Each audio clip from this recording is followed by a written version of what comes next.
I think all of us, all of us do appreciate something more when it is gone a little bit. Yeah, You know? It is human nature. I'm positive. I'm a positive person. I try to be. Mm-hmm. And You are. And I, like, when I care about someone, I care hard. Mm-hmm. Like, it's like, ooh, big T down. Like, just...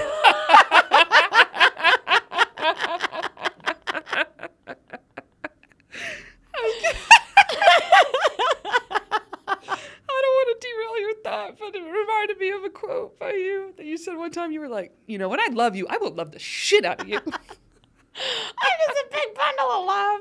I will come in. are. Well, let me tell you. You were like, if you let me love you, I will love you. If you let me love you, I'll love the shit out of you. I will just come in there. I won't love bomb you either. I'll just be in there. I'll compliment. I'll compliment shower you. I'll just shower you with compliments. I'll be your biggest fan. I will support you. I am like, but when that goes away, then it goes away. Like, that's like, you know, that is something. Well, your love bomb is a real love bomb. Love bombing is a term that it's that's like a new to term. manipulate, and it means like it's not real and it's gonna like go away, and it's but yours is like no, it's real. When it's real, it's not a love bomb. It's What do for you real. call that? It's a I don't know. It's just I think real. it's just called love. Love. T. I think it's just love when it's real. I think it just means I love you. I think that's. I'll tell you what. Gen Z's ruining everything. It is, I know. They're just coming up love bombing. What if you just actually care about somebody? What if I actually love you? What's it called? What's it called if I just give you a compliment out of the goodness of my heart? And I mean it. Like, oh, what is it?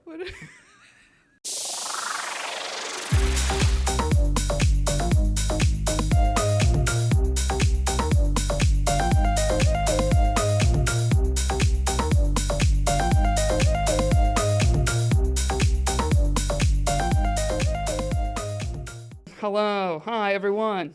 Welcome back to Two Stand-Up Gals. I am your co-host, Erica Spira. And I'm Teresa DeGatano. I've got my Celsius. Who we are not sponsored by, but if you love it, you love it. And T always Celsius has one. with a straw. Now I'm like, is this really your secret to energy? You always have such great energy, and is it really just caffeine?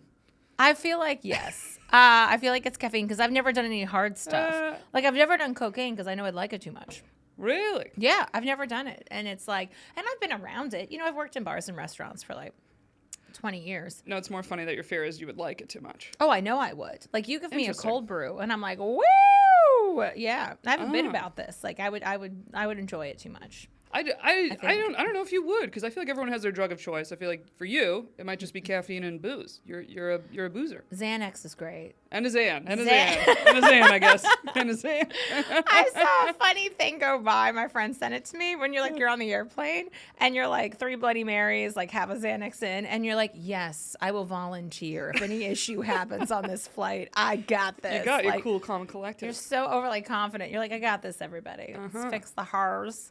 How you doing, girl? I'm doing good. I feel like we'll give a little background here because we are pre-recorded in some of these episodes. So we're currently recording before Christmas. When this comes out, it is post-holidays. So we hope everybody has had a great holiday season, feeling good, feeling I don't know, feeling great, maybe finally mellowing out from all the holiday craze. That's why I wore my red.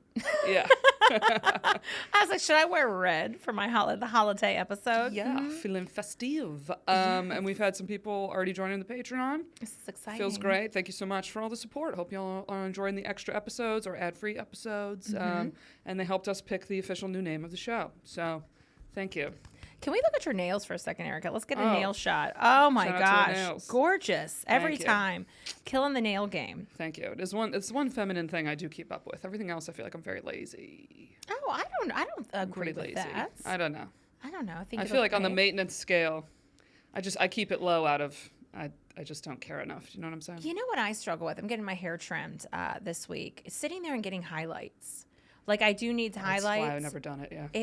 You've never gotten your hair highlighted? I did once in the blonde tips phase that I pushed. My brother got the blonde tips. I wanted highlights. All my blonde friends were doing it. They did not look good because I pushed for blonde highlights. And as you can see, I am a very dark-haired lady. Beautiful dark hair. Yeah, but I'm lucky I haven't had to start. I mean, not that anybody has to dye their hair. Let's start there. But you know what I'm saying. If I was getting a lot of grays, I would be dyeing. That would be my preference to do. But I figured that day will come. So until then, I have not dipped my toe in the pool of dyeing the hair. It's speaking of grays, so my man friend is 6'4", and then it occurred to me, I was like, oh, he can see what's going on up here. Like, he can see, because the grays come up here, and I like to pluck them. It's like little gray hair raising their hand, like, pick me, and you're not supposed to pluck. Yeah. And I get in there. And so, but sitting there to get your hair highlighted, I don't enjoy it. No, it's a whole day, isn't it? It's long, and it's, you know, I like my highlight girl. She's amazing. My hair girl. She's great. Your hair looks great. Thank you. Looks She beautiful. is great. Shout out to Victoria at Mermaid Beauty. So Yes. I always tag her on my Instagrams because she blows it out too. Yeah, it looks great. Also, if you're not watching us, you're listening to us, you can watch us. You want to check out the YouTube. Search us on YouTube, or it's always in the episode description. Real quick though, we did leave a little bit on a cliffhanger. I don't know if we want to start with bits or start with, you said you were going to Carnegie Hall. How was it? Oh, Carnegie Hall was great. I actually wore a red dress as well. It was good. We saw this Japanese pianist, and I'll be honest, I got so relaxed. I was kind of doing the dippy bird, and I was like, girl, stay awake. So you cannot fall asleep at Carnegie Hall. I will say we were some of the youngest people there.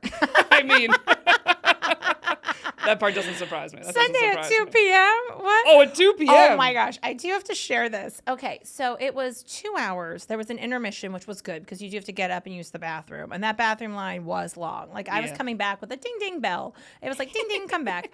And so the gentleman, I'm going to mispronounce his name, so we'll just call him the Japanese pianist. And he did 3 encores. So he gets up and everyone's like, yes, yes, yes. Bows, bows, leaves, comes back, does another song. Yes, yes, yes, yes, yes. And I was like, there we go. Because I was hungry. So I was like, okay, I hadn't eaten, you know. And so I was like, all right, like, I knew we were going to go to eat afterwards. So I was like, yes, yes, yes. Comes back again. And I was like, oh, because there was a guy sitting on the end. So we couldn't really just leave without, like, I mean, we could have, but then we would have to, you know, we were in the middle. Yeah, I felt If everyone's rude. Staying, you're like, oh, okay, I guess we're staying. And I was like, this guy did 3.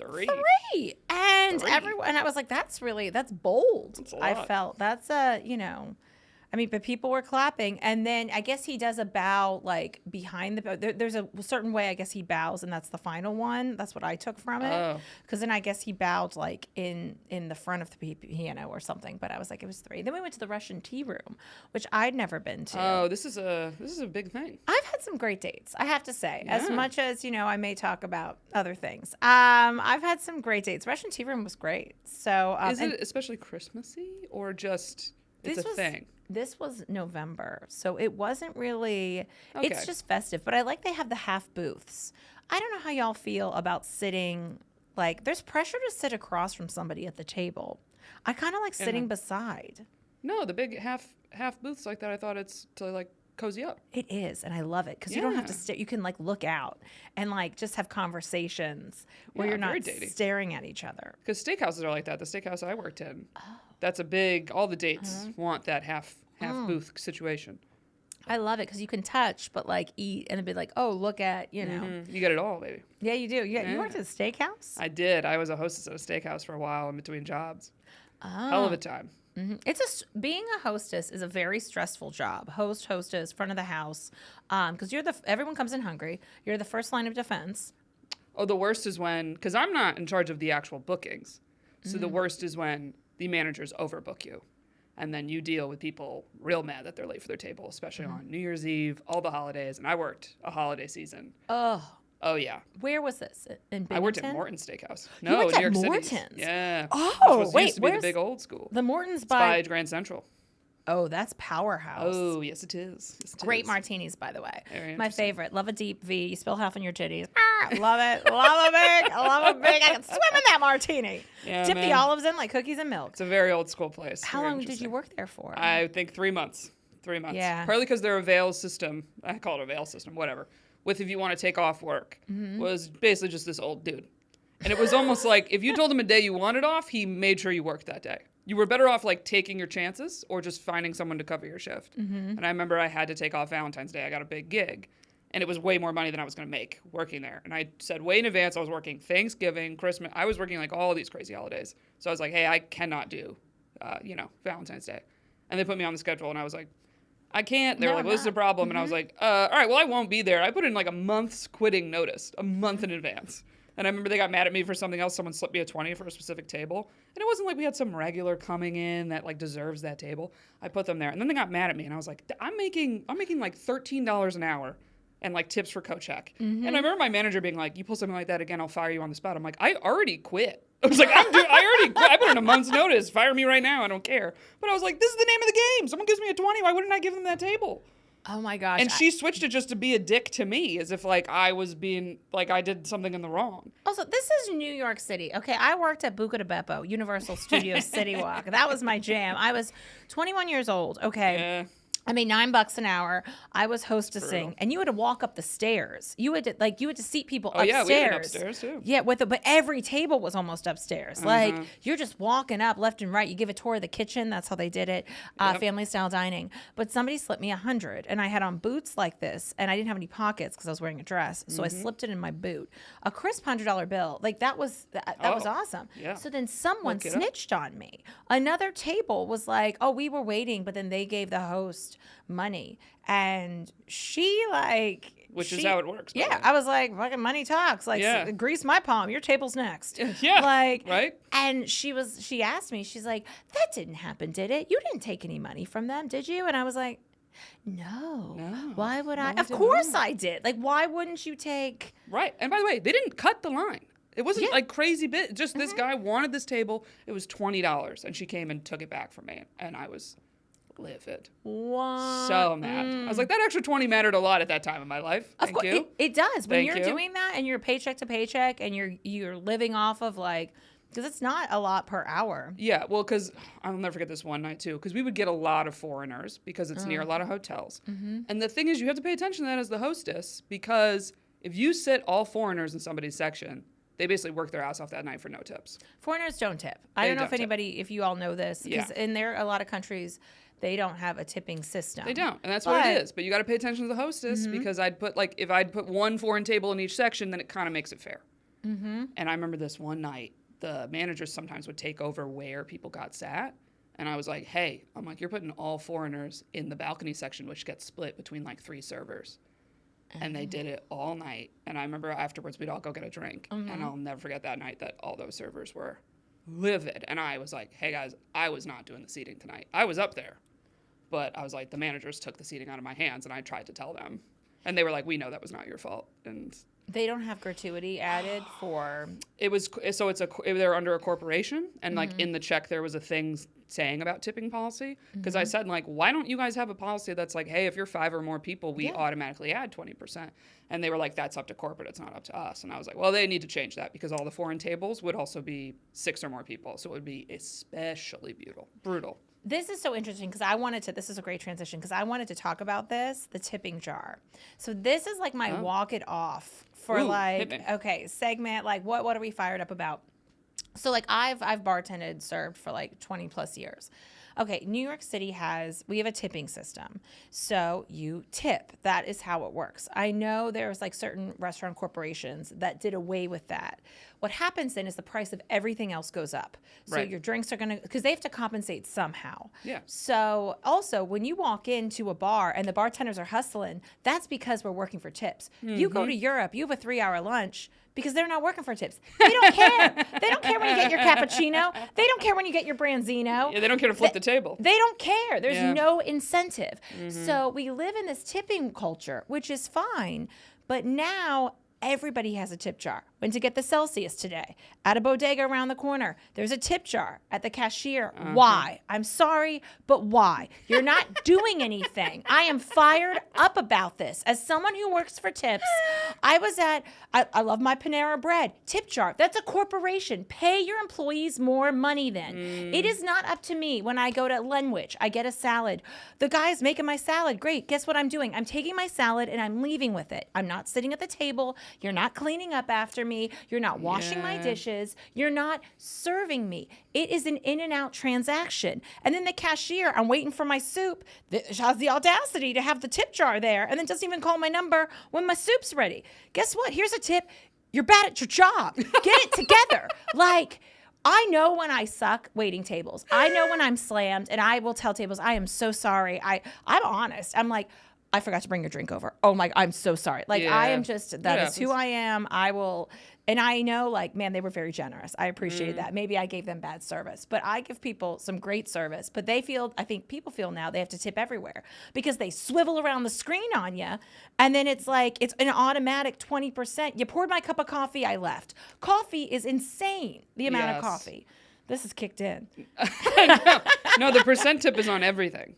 And it makes you question, should I be tipping? Yep. Because the tip exists for the system for us here is that we know you're not getting the full minimum wage.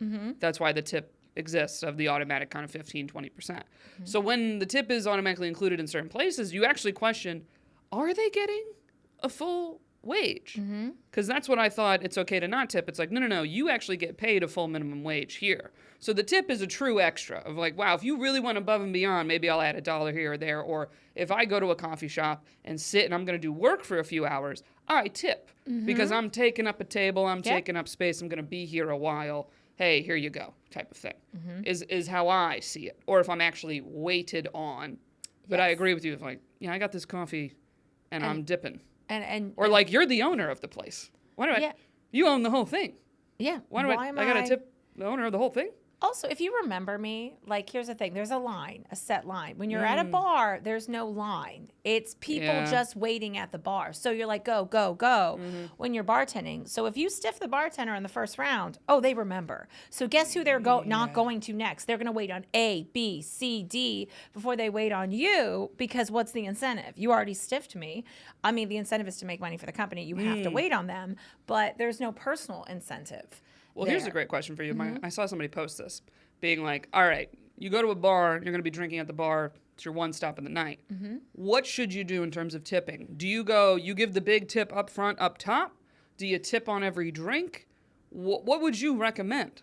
I recommend that are you paying cash? That is assuming that you're paying cash. Yeah, you should. I mean, if you got cash, you should always try to give cash if you can. Most people don't carry cash anymore. Yeah, but if they're doing a tab, are you like, from your point of view, are you like, I'm kind of taking a risk on this customer. I don't know how much they're going to end up tipping me. Oh, yeah. If they take a tab, you tip at the end. And when they run a tab, and then you just run a tab the entire time. Yeah. What's annoying is this is why bars have a $20 drink minimum or a 2-drink minimum is because people will come up and open, close 7 times. And that slows the whole thing down. There's also credit card fees, which I get annoyed when you go into a bar or restaurant and you see on the check, they charge you the credit card fee. No, I think the company needs to eat that. You got to eat the credit card fee. Don't put that on the customers. That's part of doing business. Yeah. Eat it. That's my thing. Charge $1 extra for your soda or do something else.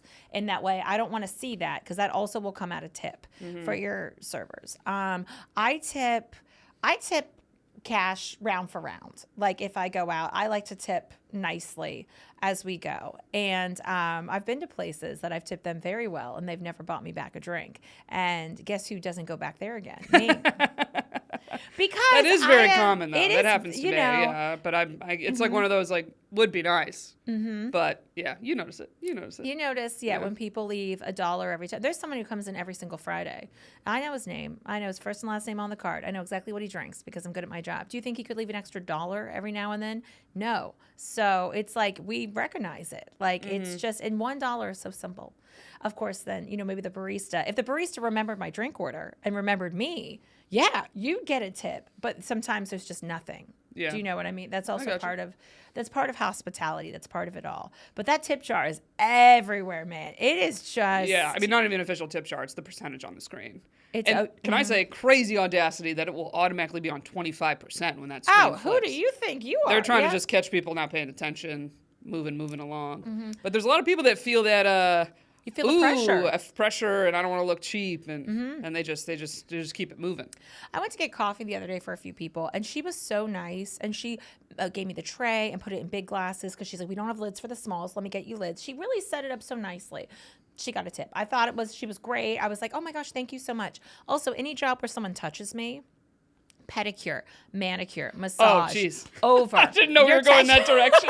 I didn't know we were going that direction where you're like, do not touch me. Your tip is removed. I thought that's where you're going to be like, someone waits on you and you keep touching my shoulder and stuff. It's like, hey. Oh, no. Let me tell you, if you touch me, I'm like, don't touch me. Yeah, don't touch me. Someone's got to touch my feet. Hey, I mean, I thought that's without question. Oh, yeah. Like, I don't know how they do. I always wonder. And that's always in cash. Tip all of any type of, what are they called? Yeah. Well, that's when I was hostessing, man. I would often get stiffed on the coat check tips because there's a lot of people just don't carry cash. Mm-hmm. And I remember saying something to my managers and stuff like, hey, can I have like a sign, a Venmo, or a tip jar? Like a lot of people wouldn't even think to tip. She was like, that's very not classy for us to have a tip jar. And I was like, my income depends on the tips of this coat check here. Mm-hmm. That I was like, because I remember people all the time would be like, oh, I'm so sorry I don't have cash. And I'd go, oh, well, I have Venmo. I'd look them dead in the face like, oh, you're not getting off. You're like just that line. That's like, oh, I don't have cash. I'm like, well, I got Venmo, I got PayPal. I'm a comic. I got every means necessary. You're the guy on the train. That's like, you don't have $1? I've got a Venmo. I've got everybody who's like, it all. Here. You know what I did once? My first job in New York City was at a fancy Italian restaurant on Madison Avenue. Now it's Park Avenue Wines, 39th in Madison. But I was doing coat check, and there were two guys with fedoras. And one was fake and one was real. And I gave the real one to the fake guy. I messed up. Oh, shit. And because fedoras are expensive. And when the guy whose real fedora I gave away was so mad. And I was like, I'm so sorry. Like, luckily I didn't get fired or anything. But the guy who took the real fedora, there was a twinkle in his eye that I remember when I gave him that fedora. And I was like, that is bad karma. That is not a real. I messed up. I didn't know. I was 25. I was busy. I was flustered. And then I was like, oh, whoops. I didn't realize a real fedora cost. That's bad karma. Bad karma coming at you. Fixing my hair and the thing. Oh, good. I got my tip jar. My walk it off. What was your walk it off this week, Erica? My walk it off this week. I mean, buddy, I had a big mishap this week.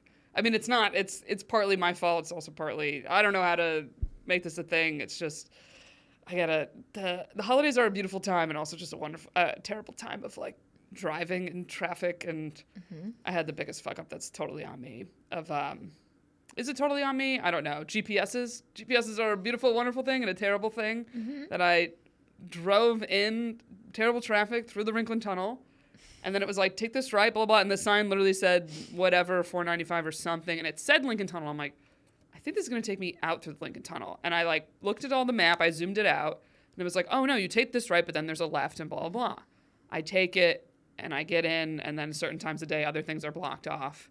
And all of a sudden I was like, oh, I am going right back out through the Lincoln Tunnel. Was this last week? This was last week when we were supposed to meet. We were supposed to record, and then that just fucked me, and just absolutely livid. And that was just one of those moments you were just like, why did you listen to the technology? That was hard. That's the whole thing about getting flustered in the tunnel. You don't know where to go, and sometimes the GPS is like a moment behind. It wasn't a moment behind. It was one of those that I was like mad, like, you know better. Why did you? There's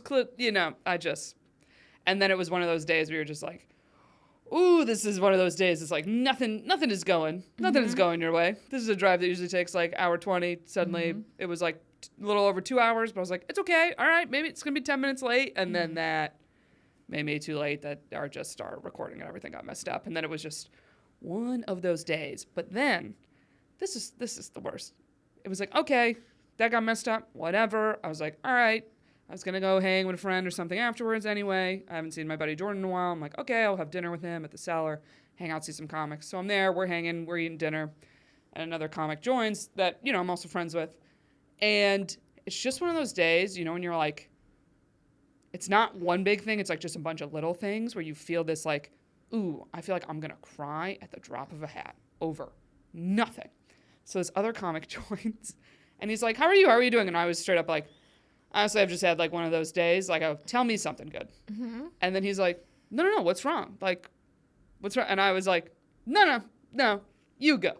And I keep trying to steer it, and he keeps coming back to me. And then my eyes do like swell up. And this comic has also been in a relationship for like, 15 years, lives with this girl.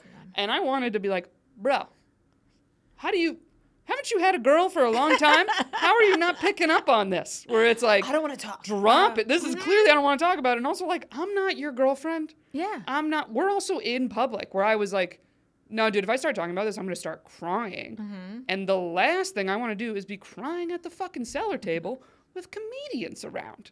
You know, where I was like, this is not the time. This is not the time I want to get into it. Like, I'm trying to be here to get my spirits up, see some buddies, like, have some social time. I haven't seen, like, any of these people in a long time. Like, I don't live here anymore. But I was like, ooh, there's just, like, a read the room moment that I was like, yo.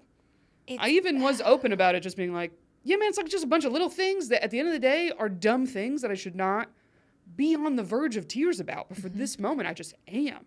Where you're like, I kind of want to go home and cry, but it's just, I'm like an hour and a half away from home, so I can't. I'm here. Anyway. And the bathroom's very small there, too. So it's not like you could go to the bathroom and cry, it's not. And you're like, I can't. Oh, it was like if the dam breaks, you're like, oh, no. You're like, here it goes. People will do that to me when I'm at work, and like I'll be busy, and they're like, so how's such and such going? How's this going? How's that going? And I'm like, I'm fine. And they're like, oh, blah, blah, blah. And we'll keep going. And I'm like, I need you to read the room. I don't want to talk about this right now. There was one woman, rest in peace. She has passed. I left her, but she would do this where she's like, T, what is going on? Tell me everything. And I was like, I'm waiting on 16 people right now. Yeah. I can't sit here and have a heart to heart. You seem like something's wrong. No, I'm busy. That's it. I did cry today, though. Oh, you did? What I did. got I you ended today? up crying in therapy. I mean, in therapy. Sometimes it feels like it's just a permission to cry. I don't know. It is something just hit, and I just was like, it was funny because I was going to put my makeup on before therapy, and then I was like, I'm glad I didn't. Tear City. But like this is all via like Zoom telehealth, and she leaned in, and this is a newer relationship because you mentioned the other one, and she was like, oh, and then by the end, I was dropping a bunch of F-bombs again. And I was like, well, fuck that. Blah, blah, blah, blah. And I came out, and I know she was probably like, whoo. And I was like, I even said, I was like, I know we got to go, big dismount. And I just like leaned in, and I don't know. I started crying. And then I was like, all right, well, there we go. So. I know it's a weird thing where you're just, I lost my train of thought, but there's just this like, actually there was a comic that had a great bit. It was actually a guy comic. And I think it actually had to do with like a quote in the Bible of something like, and Jesus wept, and he's like, they left out the part, or his friend's like, hey, Jesus, what's wrong? And he's like, it's not one big thing, it's just a lot of little things. And it's so relatable on some days where you're like, I can't even pinpoint what it is. Yeah. It just, shit just piled up, and you like needed a release in some way. And for me, it's when I get frustrated. Like when I'm really sad about stuff, I actually rarely cry. It's when like I have like a frustrating day where I'm like, ugh, like that's my like, ugh, is like a cry. And so it's interesting. Like if I'm dating someone or stuff, or even with family, they're almost like, why are you crying? And I'm like, I couldn't figure out this fucking puzzle. Like it's literally something that has nothing to do with me actually being like upset. So I can't put my finger on it exactly. I don't know. But I was going to say there's almost something to someone doing that where they're almost like, what's wrong? I could tell something that's wrong. And it's something like someone poking at you, where even if you're not in that mood or not upset, that you're like, I mean, I could find something to be upset about. We could have a dig deep moment that we are all of a sudden everybody crying. It's like when you put on a movie that like wasn't making you think about your life and stuff, and then all of a sudden you're like, oh well, now we're all in tears. Now we're all having a moment over Rudy that we weren't thinking about, or whatever movie, you know. I think mine was, well, you know what set it off this morning, I'll be honest, was I have to renew my health insurance. And it's gone up so much. No. And we've talked about health insurance in here a little bit because we were talking about that. And it's going to be almost twice as much. And I even get a little bit of the New York State of Health has, you can, the marketplace has, credit that you get towards your health insurance. But it just made me feel like, 42, not married. I can't hop on someone else's health insurance. Like and not that's not how I identify my life. That is not my end all and be all. That is not.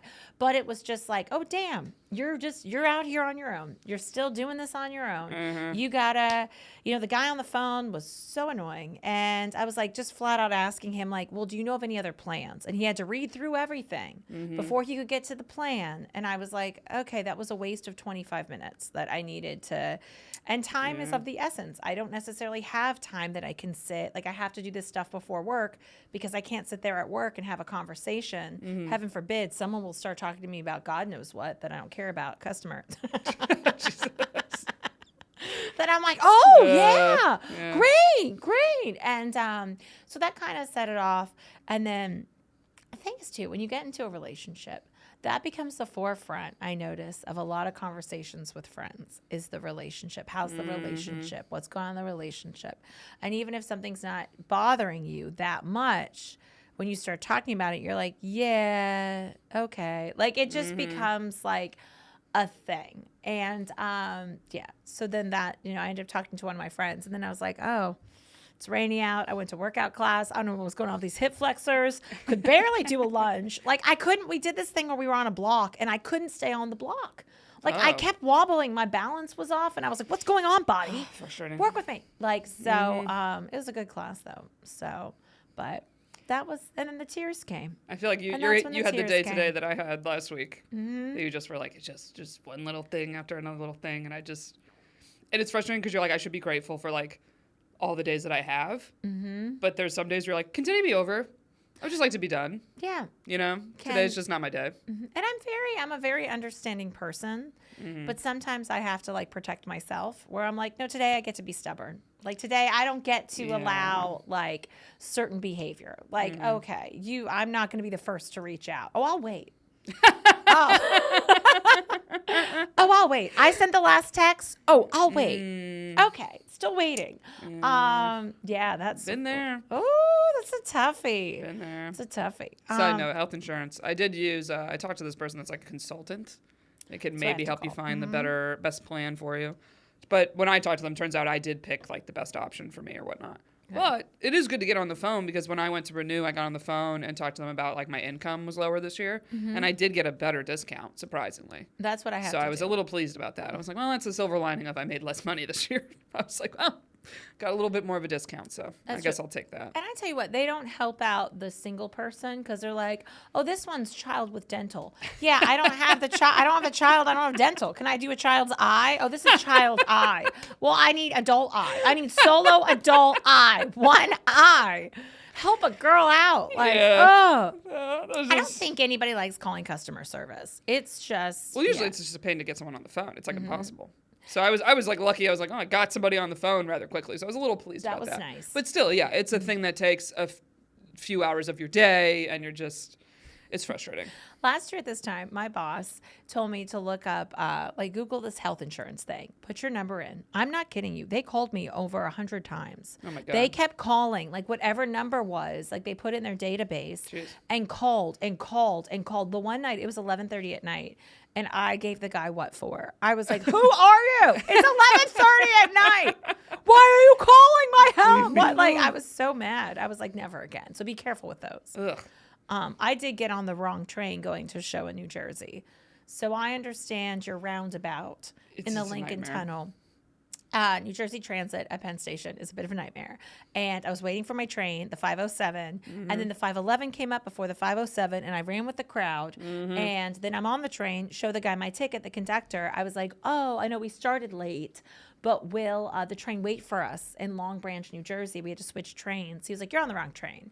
And I was like, okay. And then I had to find him because he walked away. And that's why they have the do not assault the conductors, because I was like, I need help. And so then luckily my friend Tanya, shout out Tanya, came and picked me up in Newark Broad Station after I waited in that waiting room for 45 minutes. But I felt like the mom from Home Alone, where I was like, no one's going to mess with me. I had on my red beret. I was like, I'm just trying to get home to my son. Like, so...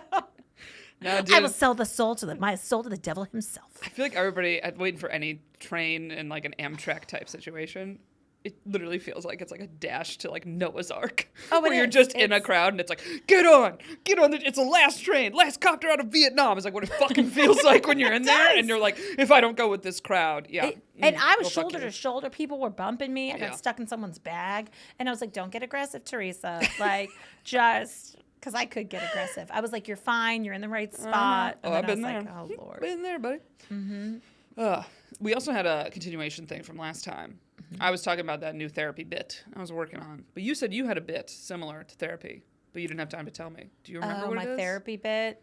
About when I go, if we talked about this, when I go to therapy, I like feedback. I do too, and I asked for that up top when I've tried new therapists, and that's been the number one thing that's really, honestly, made me drop therapists. I don't know if this is too harsh, but the last one I dropped.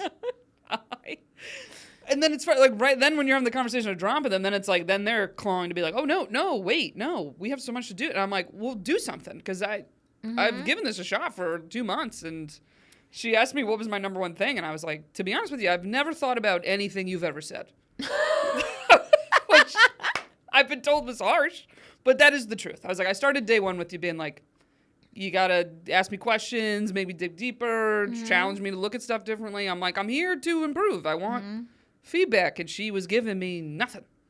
Really no follow-up questions.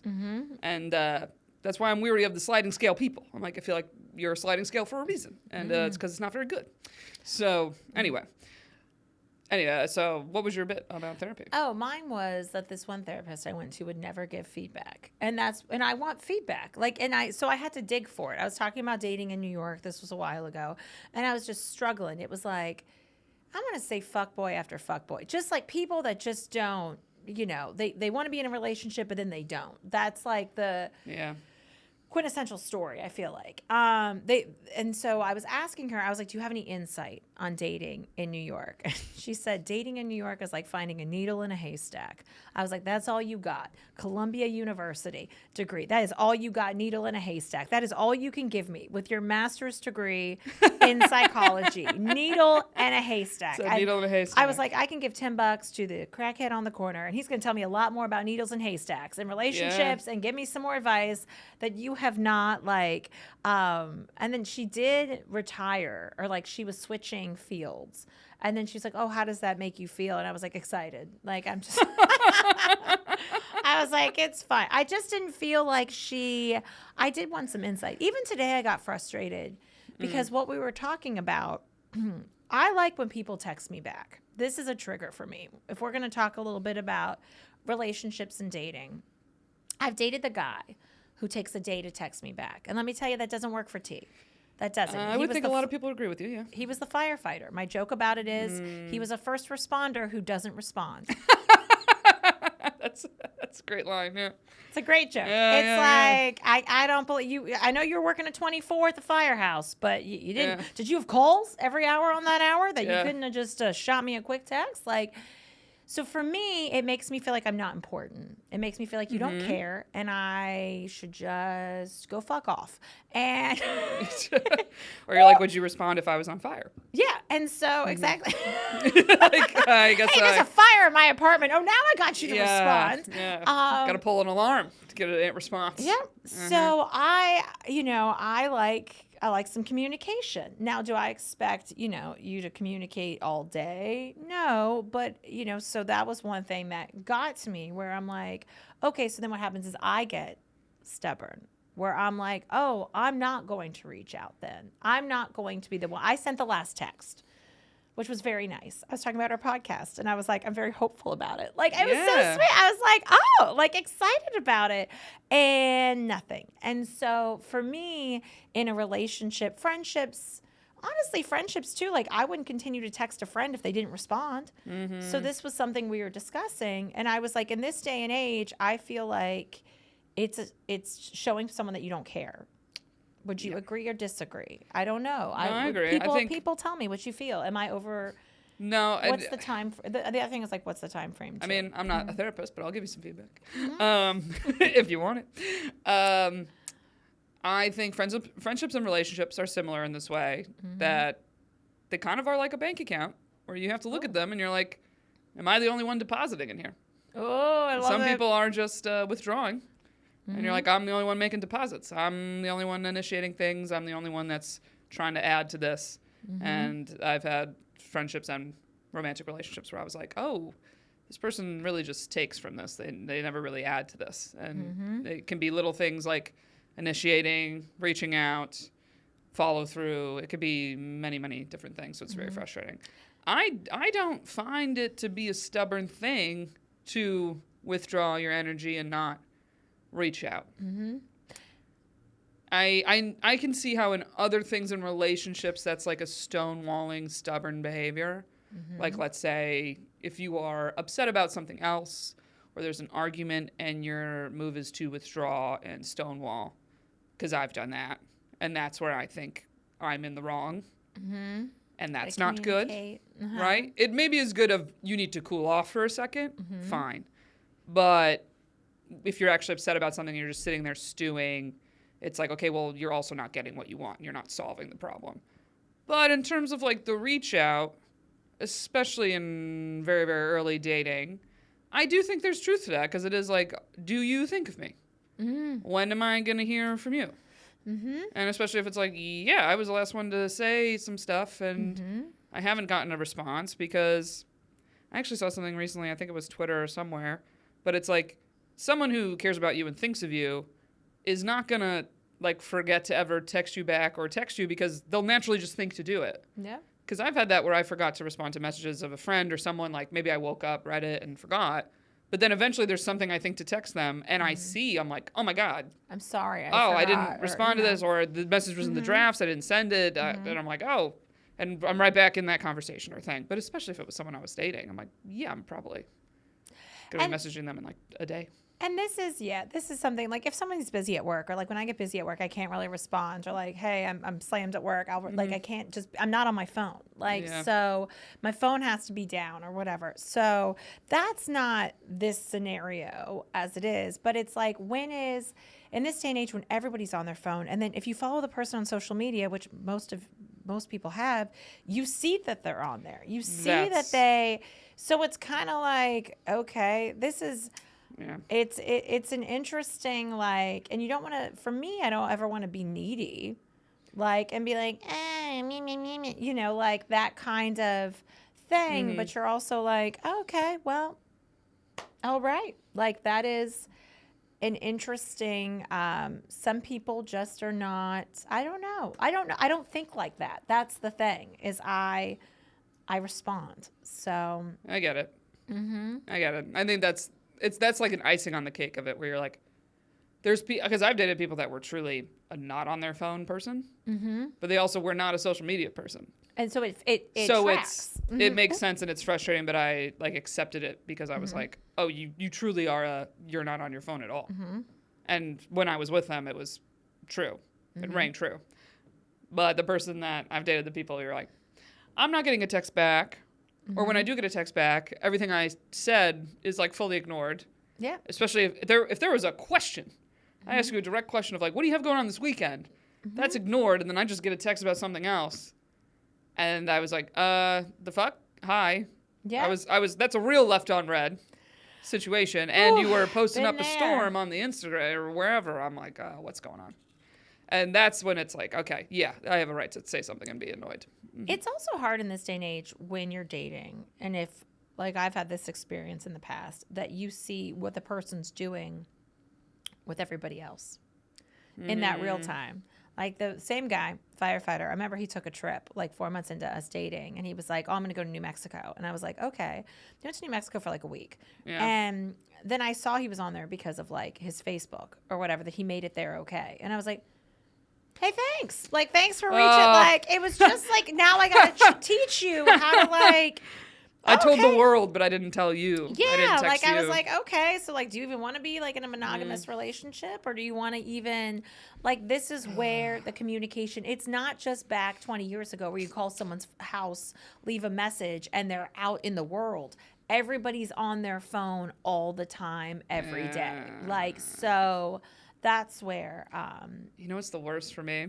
This probably drives me the most crazy of all this is when I am not interested and when I'm like, I am done with you, then the guy is constantly reaching out, sending me photos, like they know. And I'm like, because I withdrew because you didn't have me anymore, because I was like, I'm gone and I've removed myself. And now you're like, wait, come back. I want that option around. Me. Oh, wait, where'd you go? I'm gone. You had me. And that's the thing that drives me the most crazy is like, you didn't appreciate me when you had me. And now I'm gone. And it's that game bullshit that I hate. Everybody I think I've ever dated has come back around. And that's why I say this in one form or another, that they've always they'll always come back around, but that's the point when you don't care, where you're like, oh, thanks, I just don't care anymore. The firefighter still reaches out and will text random stuff or whatever, like happy Thanksgiving, whatever. It's great, but you don't care the way you cared. Then that was years ago, like that was 6 years ago, whatever. Yeah. But I know that like type of behavior doesn't work for me. And some women are like that, women and men as well. Like they don't reach out for a day or two. And to me, I'm like, oh, I want to talk to you every day. I want to know what you're up to, what you're doing. Yeah. Like not in a controlling way, just like, what's happening? Something. Like what's going on? I know. Like, That tracks for my friends that have been in relationships a long time, but more of the like my best friend Jordan. I remember on her bachelorette, she was like, I'm so happy my husband doesn't, or fiance, whatever at the time, doesn't text me all day every day. Da da da da da. And I'm like, oh, but that's different than it's not that she wasn't hearing from him. But she was like, oh, I'm glad I don't have like a puppy to take care of. Yes. And is like, what are you guys doing? What are you doing? Like in an annoying sense. But also they at that point had been together already for like 10 years and lived together and, blah, blah, blah. No, I don't like that either. Like my ex-boyfriend. Right, there's a balance. Okay, there's a balance. My ex-boyfriend, and I just want to be clear on this. Like I'm not trying to be up somebody's ass, but I like I'm not saying little, that's what you're doing, but yeah. My ex-boyfriend would text me, like, send me a lot of GIFs. And I just want to say to the people out there, like, if you're sending me videos to watch, some people send video after video. Stop sending me homework. Like, that's how I felt. I would get off work, and he's like, I know you're busy at work. But when you have a moment, did you happen to look at? No, I haven't. I haven't looked at it. Like, do you get that when people send you? Sometimes I just can't. I have friends, and mainly now I feel like it's TikToks. But what's nice is like they sit there and then it's like when I'm in the mood to go scroll TikTok, I'll scroll their messages first, and it's like a little catch up I'll catch up on what they sent me. But it's not an immediate like I gotta watch these. It's not like homework. But can I say I saw this the other day, and I thought it was brilliant. It kind of had to do with like men and empathy, where it was like, yo, you ever notice like when women send you a video, a meme, or whatever, it relates to you. It's like this made me think of you. This is about you. When men send you a thing, they're just like, I found this funny. And it doesn't relate to you at all, usually. It's just like, this is my humor, I find this funny. And most of the time, you're like, why the fuck are you sending this to me? That is funny. And it kind of like correlates with that men don't, like, have less empathy than women. And it's like, why am I getting this? And they're like, oh, so you understand me and my humor. Is like more what it comes from. They're like, because I found it funny. But like when my girls send me shit, you're like, that fucking nails it. Yeah, like, they're like, this is you, and you're like, this makes me thank you for thinking of me. They're like, this makes me think of that one thing you said, or that story about you, or that memory we had together. And like when men send it, they're just like, basketball. Like you're like, what? This is of movies that we've seen of late, so we go back and forth with some of those. That it's like, okay, we saw the Elvis movie, so then Elvis memes came out. Okay, that's good then. So we have that, which is funny. So not like, all men, but just men are problem solvers. Yeah. So a lot of times when you're struggling, they don't know what to say, and so you get a GIF. And then sometimes you're just like, what do you want me to say? I'm sorry. Just say it. What'd you say? They send a GIF? They send a GIF. Like, I don't know what to say. Here's a meme that was really popular on Reddit today. You're like, oh, thanks. It's like the Homer Simpson walking backward. I love that one. Or just the awkward. Yeah, the awkward. Oh, gosh. It is, yeah. Boop, boop. Toes touching. Toes. That is funny. That is. I feel like we got to wrap up here soon. I feel like we get our. I will say this though. I think all of us do appreciate something more when it is gone a little bit. Yeah, I think it is human nature. I'm positive. I'm a positive person. I try to be. Mm-hmm. And you are. And I like when I care about someone, I care hard. Mm-hmm. Like it's like, ooh, big T down. Like just.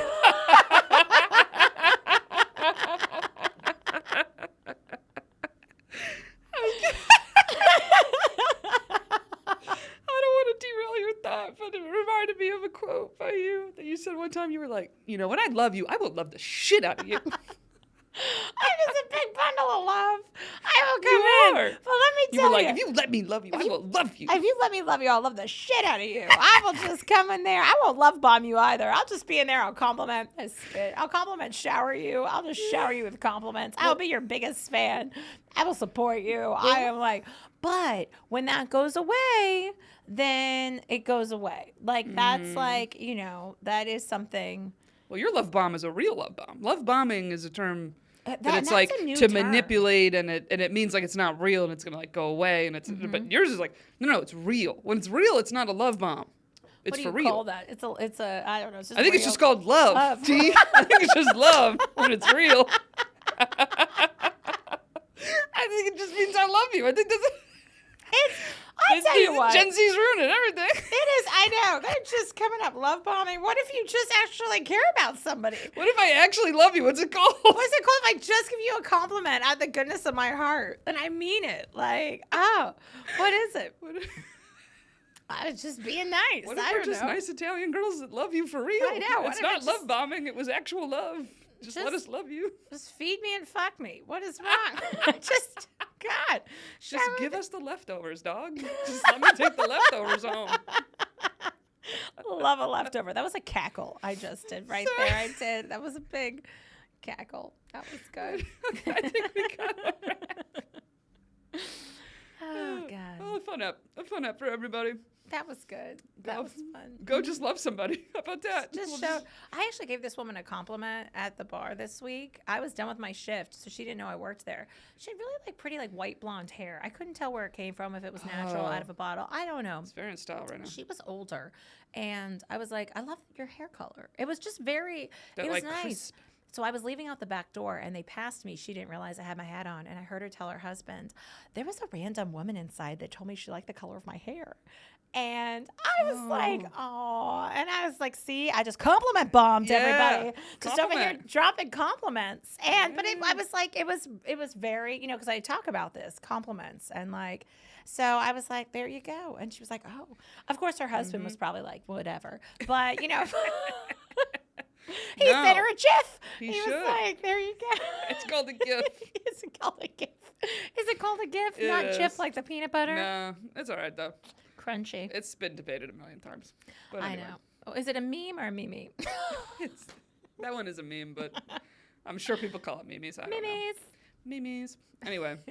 By the way, guys, if you want the Patreon, it's also now available on Apple Podcasts, where you can subscribe right from your phone, if that's easier for people. I threw it on there.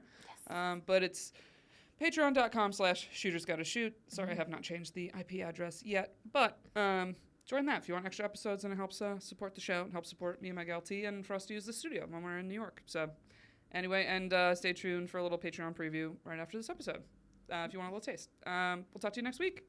Thanks, everybody. Thanks, everybody. Bye. Text back. Bye. Bye. Anyway, we have a lot going on for the Patreon this week. A lot of personal things for you and I. A lot of stuff, everybody. Would you like to go first, T? Sure. Let's see. It is Tuesday. Are we doing real time? This happened yesterday, everybody. This happened yesterday, Monday. I've been dating a guy for 4 months, and he broke up with me via text. And it was a long text. Actually, he broke up with me in a monologue. It was basically a one-man play.